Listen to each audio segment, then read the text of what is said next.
كلنا فاكرين اول مباراه ما بين بيراميدز والزمالك كانت واحده من اجمل الماتشات في تاريخ الكره المصريه. كانت يوم 2 اكتوبر سنه 2018. بيراميدز في الماتش ده كان 4-3-3 وكان المدير الفني حسام حسن.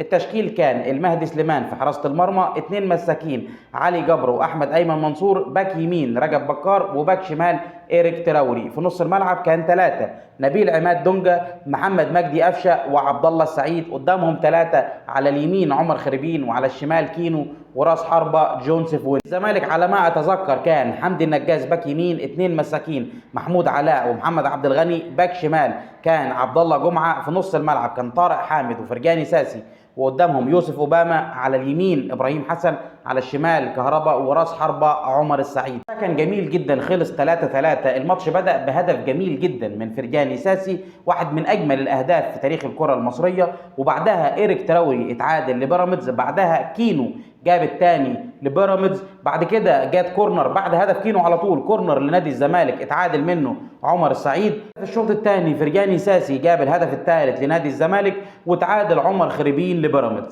كده قوة هجوم بيراميدز في الماتش ده كان عاملة ازاي. رقم 10 عبد الله السعيد، على اليمين عمر خريبين، جناح شمال كينو، ورقم 8 محمد مجدي قفشه.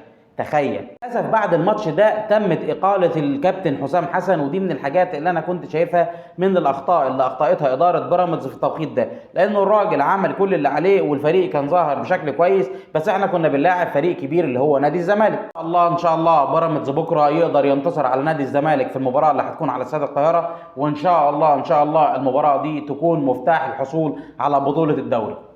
تخيل انك تبقى داخل اهم ماتش في الموسم بكل الغيابات دي. حاليا الفريق بيستعد لاهم ماتش في الموسم، ماتش الزمالك، اللي ان شاء الله لما نكسبه هنقرب جدا جدا من بطولة الدوري العام. الغايب عندك في خط الدفاع محمد حمدي ومحمود مرعي، وفي نص الملعب وليد الكارتي وحمد حمدان، وفي الهجوم غايب عندك زلاكا ومصطفى فتحي. في محاولات لتجهيز وليد الكارتي والزلاكا، ان شاء الله تنجح وان شاء الله يكونوا موجودين. محمد الشيبي ان شاء الله بنسبة 100% موجود، وطبعا حمد حمدان غايب بسبب الطرد. التشكيل المتوقع: احمد الشناوي، محمد الشيبي، احمد سامي، اسامه جلال، محمد حمدي ابراهيم. في نص الملعب مهند لاشين، وان شاء الله الكارتي هيكون جاهز وهيكون موجود. لو مش موجود مفيش حل تاني غير احمد عاطف. قدامهم ناصر ماهر. على اليمين زلاكا لو جاهز هيكون موجود، لو مش جاهز بقى هنا بقى الكلام ممكن يختلف. على الشمال هيكون عودة الفخوري، وراس حربة هيكون فيستون مايلو. ما اعتقدش هيبدا مروان، هيبدا فيستون مايلو.